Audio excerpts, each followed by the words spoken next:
29 novembre 2023, l'eurodéputé et militante écologiste Michèle Rivasi décédait soudainement à Bruxelles à l'âge de 70 ans.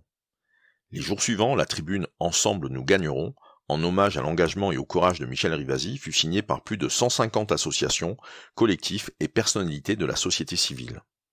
Ces voix poursuivent les combats pour le vivant, la santé et la paix, chers à cette pionnière farouche de l'information scientifique indépendante. Ils, elles, sont les lanceurs d'alerte d'aujourd'hui.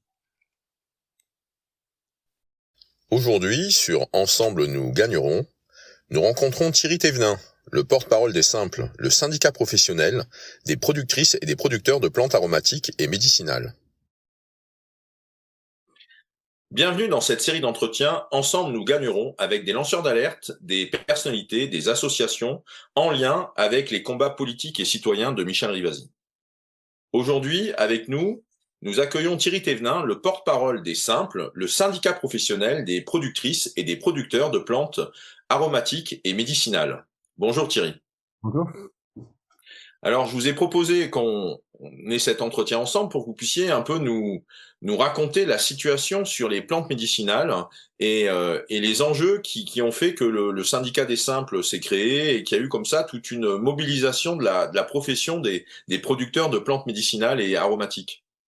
Les plantes médicinales, c'est une très vieille histoire et qui a évolué avec le temps. Et le syndicat des Simples, maintenant, c'est un petit morceau de cette histoire. En fait, cette histoire du syndicat des Simples, elle remonte au début des années 80, à l'époque où, dans la société, il y a deux phénomènes. Il y a la disparition des herboristes.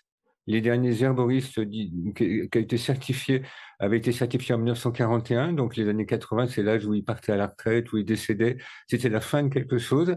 Et en même temps, ça a été aussi le moment où la société civile, puisque le pouvoir public avait décidé de supprimer ce métier, qui a été quand même la profession qui était en relation directe avec les plantes et qui faisait une interface entre la société et les plantes, et ben la société civile a sans doute senti qu'il y avait quelque chose qui s'en allait, qui partait, et il y a un attachement, moi je trouve qu'on le voit bien, ce qui s'est passé, il y a un attachement profond aux plantes médicinales, c'est-à-dire qu'on a une poignée d'années des producteurs. Donc là, par exemple, on pense au syndicat des Simples, c'est des gens qui étaient à l'époque plutôt en zone de montagne. Il y avait une poignée de personnes dans les Pyrénées, dans les Cévennes, en Haute-Provence, dans les Vosges, plutôt dans les zones de montagne, sur le Massif central, avaient décidé de garder ce métier. C'est-à-dire, alors sous la forme la plus archaïque, et qui maintenant est peut-être la plus moderne, c'est-à-dire c'est celle qui est la plus complète, où on part vraiment de la plante in situ, dans la forêt, dans le champ, dans le marécage, dans la lande et sur la montagne, pour en faire un remède, la sécher ou la distiller pour en faire un remède et la vendre au public. Mais c'est dans les mêmes années, 1980, qu'il y a eu aussi la création des écoles d'herboristerie, qui donc ont essayé de préserver ce savoir qui s'en allait. Donc voilà, les Simples, il est né de ce mouvement-là, d'un double mouvement de la société, des politiques et les pouvoirs publics qui abandonnent les plantes médicinales comme quelque chose d'obsolète, qui appartient au passé. Si on regarde par exemple les archives INA de l'époque, on voit qu'il y avait des émissions parfois qui étaient proposées pour parler des derniers herboristes, mais c'était sur un ton très très muséographique. Les passéistes, on voyait une vieille dame en blouse blanche et il y avait un ton des commentateurs qui était un petit peu mi-amusé, mais c'était le folklore, quoi. Et pourtant, il y avait quelque chose d'émergent dans la société civile, des gens qui reprenaient ça en main. Donc, le syndicat est né donc en 1982 en Cévennes. Et depuis, c'est un mouvement qui a démarré donc timidement, comme ça, un petit peu dans les zones défavorisées, et qui a peu à peu a pris de l'ampleur. Donc aujourd'hui, c'est près de 1000 adhérents répartis absolument dans toute la France, y compris en zone de plaine. Il y a même une dynamique actuelle en zone périurbaine. Voilà, il y a tout un mouvement. Et ça suit aussi pour les autres composants des métiers de l'arboristerie. Il y a également des associations qui sont montées d'herboristes de comptoir, donc ce qu'on imagine plutôt des herboristes qui a sa boutique en ville, derrière son comptoir et qui propose des plantes, des praticiens, c'est-à-dire des gens qui accompagnent les gens à les utiliser correctement. Il y a même un retour timide, mais il y a une formation licence pro à la faculté de pharmacie de Paris pour former des conseillers en herboristerie pour les officines. Voilà, c'est ce mouvement, c'est ce vaste mouvement de la société qui se prend en main et qui, à contre-courant des pouvoirs publics, souhaite, appelle des herboristes, des plantes médicinales pour des soins au quotidien. On a la chance d'être dans un pays où on a la médecine la plus technologique, la plus performante. Voilà, on est un pays riche. On a des CHU avec des machines de performance incroyables. On a des très grands chirurgiens. Mais pour autant, il y a encore des millions, on parle en millions et pas en milliers, il y a des millions de Français qui intègrent les plantes dans leur vie. Et ça se voit aussi au travers du développement du complément alimentaire. Enfin, il y a plein de signaux qui montrent que en France, on aime les plantes. D'accord. Il y a aussi quelque chose qui est présent dans cette expression du syndicat des simples. Les simples, ça correspond aussi à quelque chose au niveau de la tradition du Moyen Âge. On peut peut-être le rappeler quelques instants, hein. Ouais, c'est un mot on traduit simple des mots de l'Antiquité, mais globalement, sous cette forme-là, vraiment le mot simple, c'est apparu au XVIe. Et c'était dès le départ un mot finalement assez politique, qui signifiait quelque chose de politique.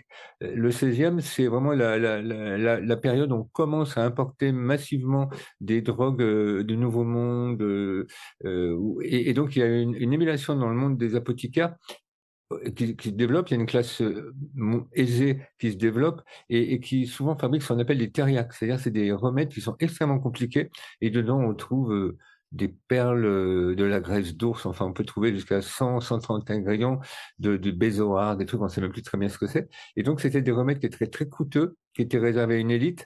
Et les simples, ce mot, il est apparu un peu par opposition à ça. Donc les simples, c'est ces remèdes très accessibles, c'est des plantes médicinales brutes. Alors, peut-être à l'époque sous forme d'électuaires ou mais des transformations simples qui peuvent se faire dans la cuisine, le plus souvent donc plutôt en poudre ou en tisane, et plutôt une médecine populaire, pour une médecine populaire, pour des soins au quotidien, et qui sont même à l'époque d'ailleurs, les marchands de simples à l'époque, et les simples c'est plutôt vendu sur les marchés, plutôt à l'étalage dans les rues, par exemple à Paris, le marché des arbristes, c'était la rue des Lombards en gros, c'est actuellement aujourd'hui la rue des Lombards. Les gens vendaient directement dans la rue et c'était des femmes, souvent, un métier assez féminin, qui venaient plutôt de la campagne, autour des environs. Mais c'est un phénomène qu'on pouvait observer dans la plupart des villes. Donc il y a une revendication sociale derrière ce mot. Dès le départ, et qui a toujours un petit peu continué, parce que après ça a été aussi assez dévalorisé, notamment par les apothicaires qui sont devenus les pharmaciens, parce que les simples, ça fait un mot à double tiroir, et effectivement, les simples, on peut imaginer. Enfin, nous, au début, la première fois qu'on a voulu faire une fête des simples, donc on a voulu fêter la victoire, peut-être, je sais pas si on en parlera, mais d'un procès qu'on avait eu, on avait gagné ce procès, on a dit, il faut fêter ça. Donc on a créé la fête des simples en 2006, la première édition. Quand on a présenté ça au conseil municipal de Nantes, dans l'Aveyron, ça n'a pas fait fureur, le terme simple. Ils ont dit la fête des simples. À l'époque, c'était quelque chose qui s'appelait la fête des simplés, où voilà, il a fallu un petit peu se battre pour imposer ce mot. Mais c'est un mot voilà, je crois qu'il explique bien ce qu'il veut dire. Et d'ailleurs, il apparaît dans les éditions successives du dictionnaire d'académie. Et très vite, il est associé aux petites herbes. On dit que les simples, c'est des petites herbes, du latin herbula, qui servent à soigner en médecine. Et l'herboriste, dans les premières définitions, il est défini comme la personne ou le professionnel qui connaît les simples. Donc c'est quelque chose qui est étroitement lié. D'accord, donc on est vraiment avec cette dimension un peu d'un savoir, d'une connaissance populaire, familiale, accessible à tous, même si certains peuvent être plus spécialistes que d'autres, mais en tout cas on est sur un savoir qui est démocratique, qui est partagé quoi, en quelque sorte, hein, c'est ce que j'entends. Il y a aussi la notion de local, quoi. Parce que les simples, c'est aussi des plantes qu'on va trouver autour de chez soi. Et très souvent, on sort de sa maison, y compris d'ailleurs quand on est en zone périurbaine ou urbaine, il y a des simples. On va très vite marcher sur du plantain ou de la renommée des oiseaux. On va très vite avoir un pied de kédoine qui va pousser dans le mur. Tout ça, c'est des simples. Donc, il y a une idée d'accessibilité et de local. On est sur des remèdes qui sont vraiment présents. Tout le monde a une trentaine, une quarantaine de plantes dans son jardin. Tous les gens qui ont la chance d'avoir un jardin, ils ont déjà une petite pharmacopée disponible dans leur jardin. Très bien. Par rapport à Michel Rivasi, alors comment avez-vous fait connaissance avec elle et en travaillant sur quel dossier? Ça s'est déroulé comment? Alors, avec Michel Rivasi, c'est une vieille histoire qui date presque des débuts du syndicat simple, d'ailleurs. Une première fois, en fait, on a eu des contacts avec Michel Rivasi à l'occasion de l'accident de Tchernobyl. Ah oui, donc en 86. 86, ouais. Donc, c'est le moment où Michel a fondé le CREAD, hein, qui a essayé d'avoir un outil d'évaluation, puisque les pouvoirs publics étaient dans le mensonge, ne protégeaient pas les populations et faisaient pas leur boulot. Donc, ça a été l'idée de créer un outil de mesure et de surveillance pour protéger les populations. Et nous, à l'époque, alors, Moi, j'étais vraiment très jeune, en 84, j'étais pas encore arrivé au syndicat simple, mais je sais de cette histoire-là. En fait, il y avait une personne qui s'appelait, heu j'ai un trou. Il y a Monique, Monique Lassens, qui était en Haute-Provence et qui était productrice, une des fondatrices de Syndicat Simple, qui avait seulement 4 ans, hein, puisqu'elle avait été créée en 1986. Mais comme Michel Rivasi, les producteurs de Simple de l'époque, les fondateurs, se sont dit, mais on est là pour faire du bien aux gens, on est là pour les soigner, pour leur proposer des produits de qualité. On n'a pas du tout envie de leur produire de leur fournir des plantes qui soient irradiées. Et on n'avait pas de moyens vraiment de mesure. Donc on avait interpellé à l'époque, enfin c'est pas moi, mais donc ces gens-là avaient interpellé le ministère de l'Agriculture, mais qui en gros avait dit le discours officiel, non, non, mais il n'y a pas de souci, il n'y a pas de problème, pourquoi faire des mesures? Le nuage n'a pas passé la frontière, donc vos plantes, elles sont pas du tout radioactives. Et à l'époque, donc ces gens-là s'étaient rapprochés de Michel Rivasi, parce que géographiquement, ils étaient assez proches, hein, en Haute-Provence, dans le Quart Sud-Est, et ça avait permis de se rendre compte que le thym, par exemple, était largement contaminé par ce nuage. Le thym, il a une spécificité, c'est que ses feuilles, le thym commun, elles sont un petit peu enroulées comme ça, par en dessous, par le bas. Elles sont pas plates comme le serpolet. Et donc, ça fait une espèce de rainure tout le long. Et ça attrape les poussières. C'est un attrape-poussière. Toutes les personnes qui font mon métier ont trié du thym. On a vraiment intérêt, bien avant le Covid, à mettre un masque, sinon on étouffe, quoi. Et ces poussières, eh ben, ça rassemblait les particules radioactives. Mais il y avait certaines plantes qui étaient radioactives. Donc ça, c'est la première prise de contact avec Michel Rivasi. Après, bon voilà, je sais qu'il y a des amitiés, des sympathies qui se sont nouées. Et puis on a repris vraiment contact aussi en 2011. En 2011, c'est le moment où l'Europe a choisi de mettre en place un système d'autorisation de mise sur le marché et de régulation des compléments alimentaires, et enfin plutôt même des médicaments traditionnels à base de plantes, qu'on appelait la THMPD. Et à ce moment-là, il y a toujours des gens qui font ça, qui font un petit peu de démagogie, et donc qui, pour sans doute vendre plein d'adresses, récupérer plein d'adresses Internet, ont mis une pétition en ligne très, très alarmiste, avec un ton un petit peu complotiste. Les plantes médicinales bientôt interdites dans l'Union européenne. Alors, on voit des enfants malades. Voilà, si, vous ne pourrez plus vous soigner, vous n'aurez plus aucun droit. Et en fait, ce qui s'est passé, c'est que dans cette vidéo, c'est une pétition qui avait fait vraiment plus d'1 million de signatures, qui avait eu un retentissement important. On a été un petit peu cité et voire instrumentalisé avec Michel. Donc moi nommément cette fois-ci, puisque j'étais secrétaire général des Simples à l'époque, et j'avais fait un espèce de droit de réponse sur le site des Simples. Je pensais que ça allait passer totalement inaperçu, mais en fait, il a été beaucoup relayé, parce que moi, j'aime bien dire les choses comme elles sont, et puis essayer d'être un petit peu sérieux, parce que sinon, je trouve que si on commence à aller dans la manipulation, le mensonge, le complotisme, on se tire des balles dans le pied. Donc, j'avais voulu un petit peu remettre les pendules à l'heure et dire non, les plantes médicinales, ce n'est pas l'objet de ce règlement, elles ne seront pas interdites. Oui, c'est un problème parce que ça va peut-être gêner les petits acteurs. En général, c'est ce qui se passe. Ça va gêner les petits opérateurs, ça va être de la complexification, mais on ne peut pas dire non plus des mensonges. Et comme Michel avait été instrumentalisé aussi, ça nous a réunis. Et puis où on s'est vraiment retrouvés, c'est que Michel a eu une initiative qui a été vraiment importante, moi, qui a été très éducative pour moi, qui m'a beaucoup encouragé, qui m'a permis de rencontrer du monde et mieux comprendre le système que je voyais de très très loin.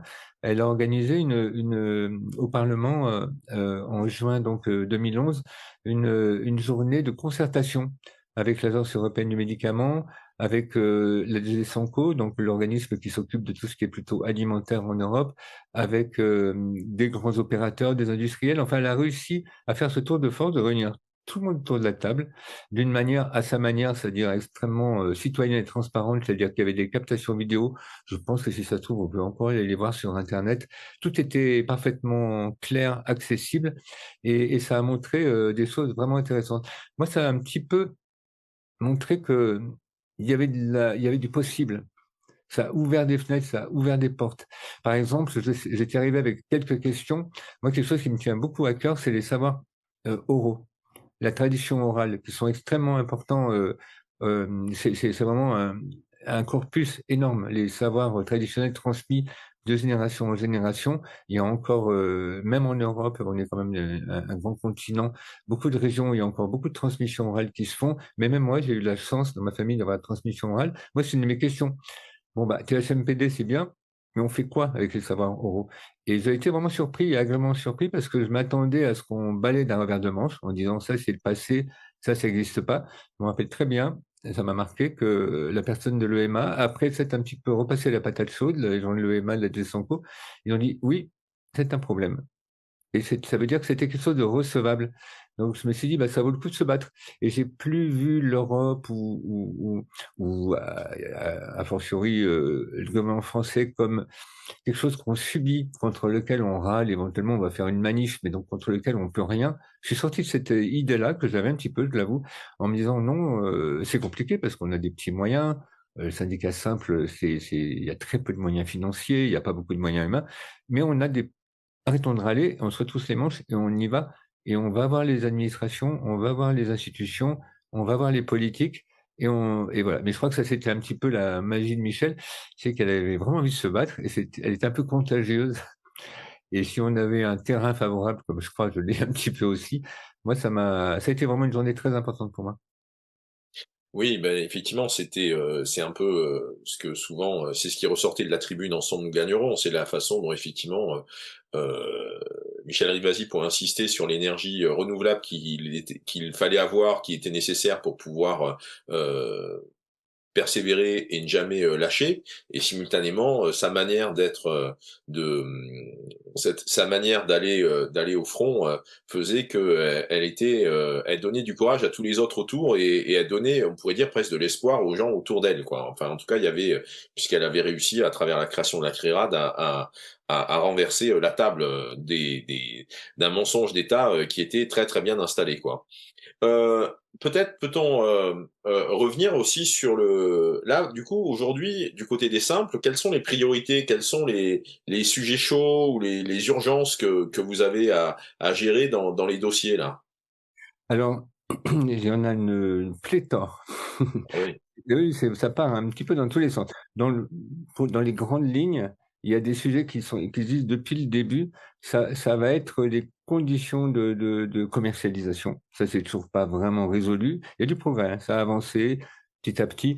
Par exemple, quand moi, je me suis installé en 1989 pour produire des plantes, à l'époque, on avait légalement le droit de vendre que 34 plantes. Il y avait que 34 plantes en vente libre. En gros, il y avait la camomille, le thym, la menthe et le tilleul, quoi. J'exagère à peine. Il n'y en avait que 5 qu'on pouvait mélanger. Donc ça a évolué en 2008. On a eu 148 plantes à notre disposition, ce qui était un petit peu plus raisonnable. Parce qu'il y avait quand même des plantes, je pense par exemple à l'hysope ou à la lavande, qui étaient en monopole pharmaceutique. Parce que c'est ça l'idée, c'est que c'était un monopole pharmaceutique. Mais c'est toujours un sujet d'actualité. Par exemple, aujourd'hui, je suis dans l'illégalité si je vends du calendula, du souci. Le souci des jardins, que la plupart des gens ont dans leur jardin, et qui est quand même très intéressant pour les petits bobos. C'est vraiment de la bobologie, hein, mais si on a une petite plaie, une petite rougeur, une petite démangeaison. Le plantain qui a des propriétés anti-allergiques, donc si on a pris une poussière dans l'œil, un orgelet, mais ça c'est une pathologie. Donc il faut aller à la pharmacie, parce que moi j'ai pas le droit de vendre. Donc voilà, il y a cette problématique, toujours des corporatismes au nom de la sécurité qui font qu'on est encore dans une logique de monopole, malgré tout. Même si le marché du complément alimentaire a permis de libérer près de 1400 espèces, mais ça, c'est un marché qui n'est pas tellement adapté, pas du tout à la tisane, par exemple, parce qu'un complément alimentaire, ça doit être dosé, mesuré, il y a une notion de portion journalière. Donc une tisane, comme on ne sait pas ce que le consommateur va mettre dans sa tasse, c'est considéré comme légalement comme un médicament, dès qu'il est inscrit à la pharmacopée. Donc voilà, il y a cette problématique-là. Il y a la problématique de normes en matière de transformation, de mise sur le marché, de process, de dossiers à constituer pour mettre sur le marché, qui sont souvent quand même pas vraiment adaptés à des toutes petites entreprises où il y a souvent pas de salariés, voire des saisonniers pour les moments de la cueillette, mais où donc on n'est pas du tout comme une entreprise, je sais pas, moi je vais dire n'importe quoi, au hasard, Pierre Fabre, L'Oréal, qui peuvent avoir une armée de juristes, d'avocats et de secrétaires qui vont monter les dossiers. Nous, on n'est pas du tout là, on est au jardin, et le soir, souvent, on est devant l'ordinateur pour essayer de se mettre un petit peu dans les cases. Ça, c'est une deuxième problématique. Il y a une problématique qui nous tient à cœur depuis le début, qui est vraiment peut-être la plus importante de toutes, c'est la notion de ressources. En fait, on a deux lignes qui se croisent. On a une population mondiale qui s'intéresse aux plantes médicinales. Bon, ça a été encouragé par l'OMS, hein, qui dès le début des années 2000, à penser que la médecine traditionnelle, c'était quelque chose d'important qu'il fallait promouvoir dans les pays émergents, mais aussi dans les pays occidentaux. Donc, il y a globalement une montée en flèche de l'intérêt et de la consommation des plantes médicinales dans le monde. Et puis, il y a l'effondrement de la biodiversité qui fait qu'en ce moment, il y a une tension forte sur pas mal de plantes et pas mal de ressources. Donc ça, le syndicat simple est vraiment préoccupé par ça et essaie de mettre des actions en place. Donc, on fait toujours de la communication pendant les fêtes des simples. On intervient beaucoup dans les centres de formation pour les futurs producteurs. Et ça, c'est vraiment une partie importante de la sensibilisation. On a essayé aussi, mais on n'a pas les moyens qu'on aimerait, parce qu'en ce moment, les robinets des subventions d'État sont en train de se couper, de se réduire, voire de disparaître. Mais par exemple, nous, on aimerait vraiment qu'il y ait un véritable programme de recherche pour trouver des alternatives à l'arnica. Si on veut donner des exemples, Arnica montana, c'est dans toutes les armoires à pharmacie de France et de Navarre, sous forme de gel, de pommade, d'arnican. Pour le petit bobo, l'arnica, il n'y en a plus. Quand on cueillait 5-6 tonnes d'arnica au Markstein il y a seulement 20 ans, cette année, c'est la première fois qu'on a réautorisé la cueillette parce que pendant plusieurs années, on est obligé de mettre un moratoire. C'était même plus possible d'en cueillir. Et cette année, on en a cueilli 50 kilos. On est au fond d'assiette, quoi. On est Ah vraiment. oui. Donc il y a une vraie pression sur les ressources, quoi. Il y a une forte pression sur les ressources. Donc, le syndicat simple prend ça à bras le corps. Donc, nous, on aimerait mettre en place on a identifié des alternatives possibles avec des plantes beaucoup plus disponibles. Banales, je pense à la pâquerette que tout le monde connaît, d'autres qui sont moins connues, certaines doroniques, certaines ou le calamanclinopode. C'est des plantes banales, hein, communes, mais un peu moins connues du grand public. Il y a des solutions, mais c'est vrai que nous, voilà, modestement, avec nos moyens, c'est un des sujets sur la table au niveau des syndicats. Après, il y a aussi la problématique de la précarité, qui est quelque chose c'est le paradoxe du succès. En fait, quand je me suis installé, on était une quarantaine. Quand je suis arrivé au syndicat simple en 1990, moi je suis arrivé, on était 50 en gros. Aujourd'hui, il y a 800 producteurs en France. Et c'est une très bonne nouvelle, et c'est très bien. Mais du coup, on est dans cette phase où il y a une espèce de précarité qui s'est installée parce qu'on est des agriculteurs. On est sur des produits agricoles. Et ce qui se passe, c'est que dans tout le monde agricole, il y a des systèmes d'aide, de subvention à l'installation, de soutien à la production, mais pas dans les plantes. Et il y a aussi parfois du protectionnisme, même si le Mercosur est en train de faire tout passer par-dessus bord, mais il y a quand même voilà, une espèce de protection de l'agriculture française, rien pour les plantes. Les plantes médicinales, on est dans le marché mondial, complètement sauvage, opaque, sans transparence, et ce qui fait que nous, on est en concurrence directe avec des petites mains exploitées en Chine, en Corée, en Égypte ou en Turquie ou je ne sais pas où. Et donc, ce qui fait que si on veut pouvoir vendre nos plantes, on est quand même obligé de s'aligner peu ou prou sur le marché mondial, même si elles sont un peu plus chères. Si on devait vendre, quand on achète un saucisson, un camembert, des tomates ou quoi, il y a 50% du prix qui est en fait amorti par la société, par les aides de la PAC, pas nous. Et ce qui fait qu'on vend souvent avec une très très faible marge. Et comme il y a eu, et ça c'est très heureux, mais un très grand nombre de gens qui sont installés, ben, il y a beaucoup de gens qui rament en ce moment. Donc ça c'est aussi quelque chose on a à faire face. Certes, Et par rapport à ces différents défis, alors, il y en a peut-être encore un ou deux très importants, mais par rapport à ces différents défis, c'est quoi les solutions? C'est quoi les demandes du syndicat? C'est quoi les propositions qui sont portées par le syndicat?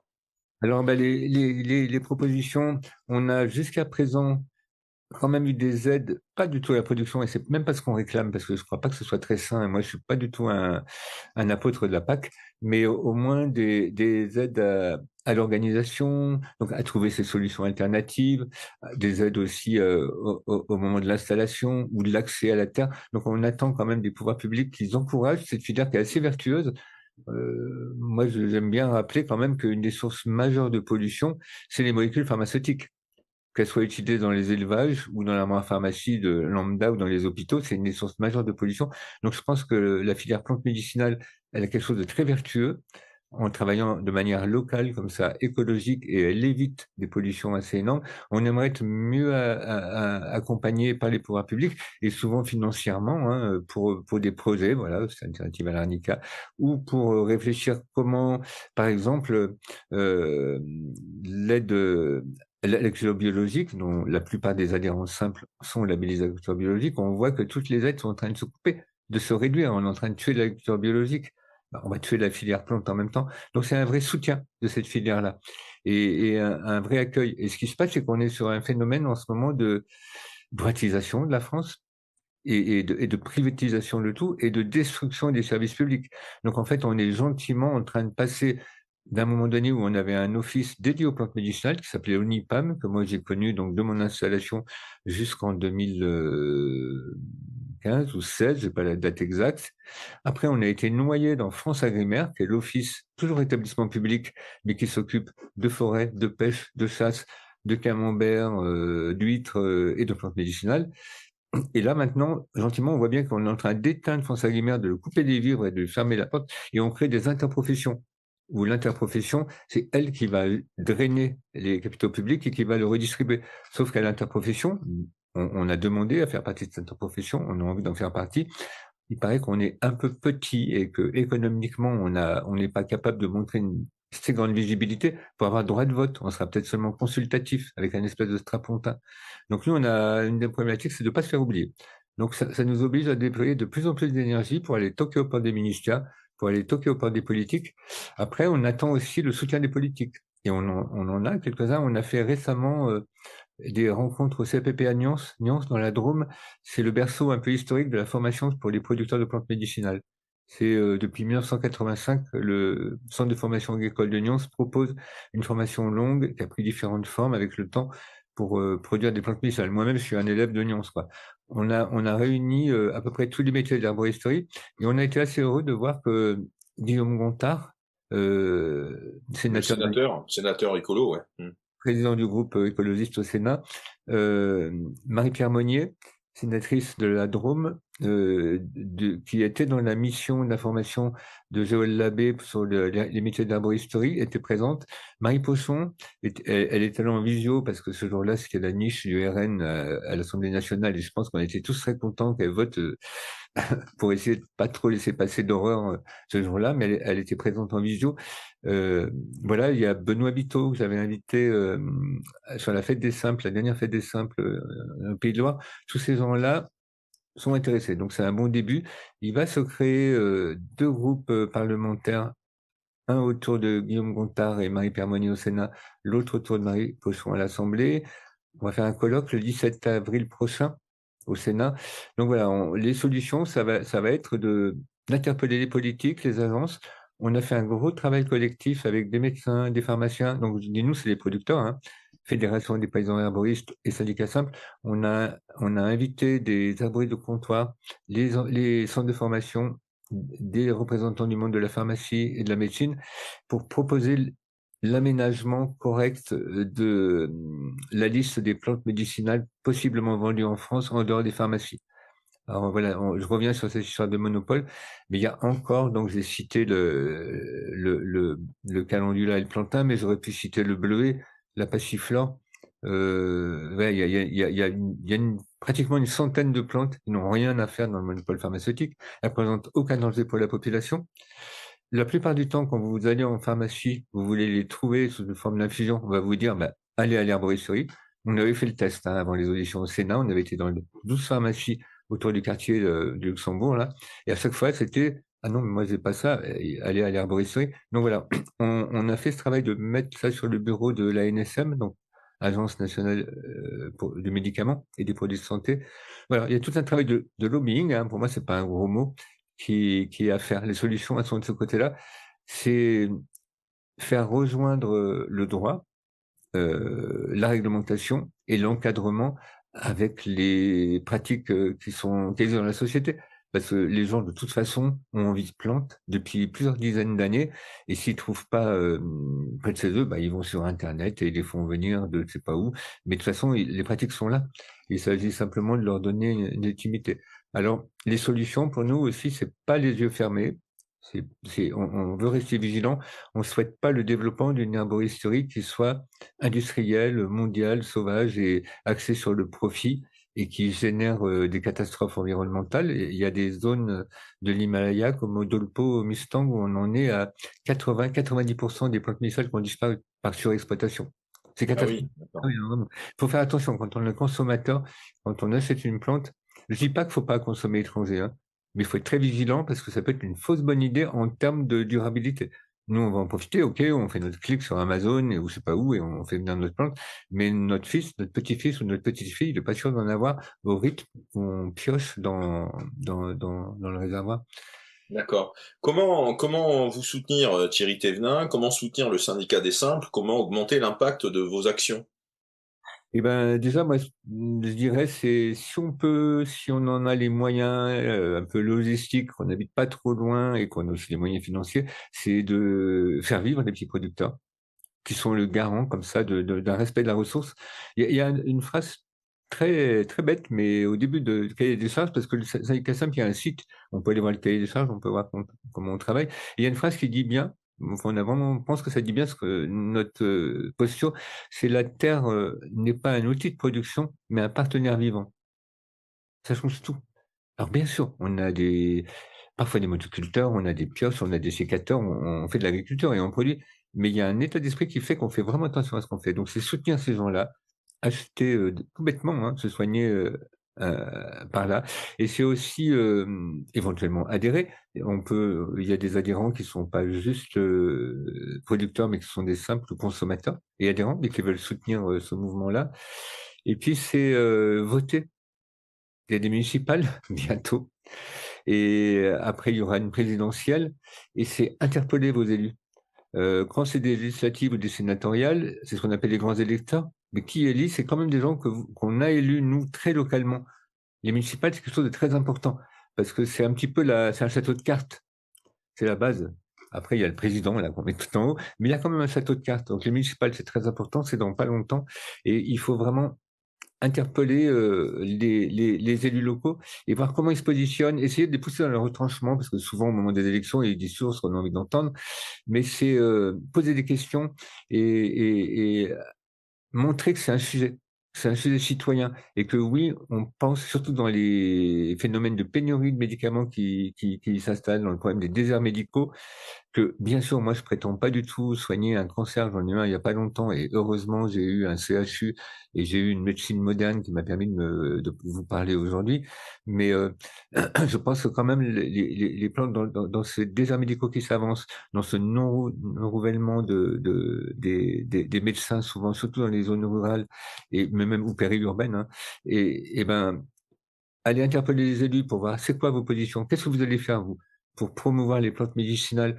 Réenseigner aussi ça dans les écoles, c'était une recommandation d'émission du Sénat, que les plantes médicinales reviennent à l'école sous forme de cours, pourquoi pas même le jardin dans les cours d'école. Aujourd'hui, on revégétalise pour redonner de la proximité avec ça.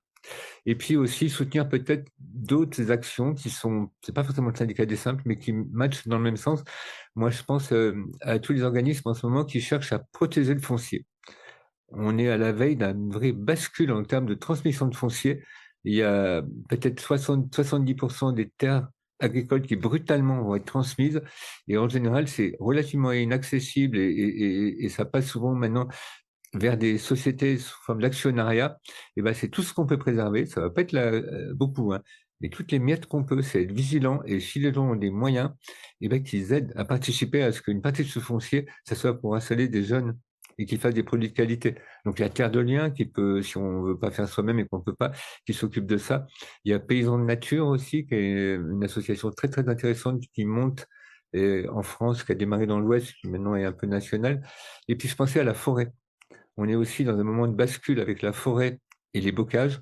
Le bois a été identifié comme un minerai par la Macronie et par les gens qui sont dans l'ultracapitalisme, comme un minerai accessible, rapide, à pas cher. On est en train de dévaster les forêts pour remplacer ça par des plantations de résineux qui sont en train de crever. Là, dans les Landes, il y a un nématode qui va faire la place, hein, dans les plantations de résineux. Donc, sauvons la forêt. Et là, il y a aussi énormément de petites associations, de petits groupes comme le RAF, comme c'est par dizaines, ça pousse de partout, hein, qui essaie de racheter des morceaux de forêt pour sauver ce qu'on peut sauver, parce que les forêts, c'est énorme en termes de ressources médicinales. C'est pour ça que moi, je fais le lien avec les simples. Moi, il y a beaucoup de plantes que je vais cueillir en forêt ou en pied d'haie. Si j'habitais en Beauce, honnêtement, en cherchant où je peux cueillir pour avoir des plantes, en cherchant des parcelles en bio, là où je peux cueillir, je vais avoir une gamme extrêmement réduite. J'ai la chance d'habiter dans un bocage et une région relativement forestière. Résultat, j'ai à peu près 120 plantes à ma gamme. C'est complètement relié. l'environnement. Donc aussi, comment aider les simples, c'est protéger l'environnement. C'est pas forcément directement vers nous, mais c'est protéger son environnement et ça va passer par la maîtrise du foncier. Ne pas laisser partir le foncier aux multinationales et aux actionnaires qui vont habiter à Dubaï ou à New York ou je sais pas où et qui en ont absolument rien à faire du sort des populations d'Alsace, du Berry ou du Gers ou de je sais pas où. Très bien. Merci beaucoup Thierry Thévenin pour cet entretien et ce partage. Et donc, comme on dit ici, hein, ensemble nous gagnerons. C'est ça, ouais. Merci beaucoup, ouais.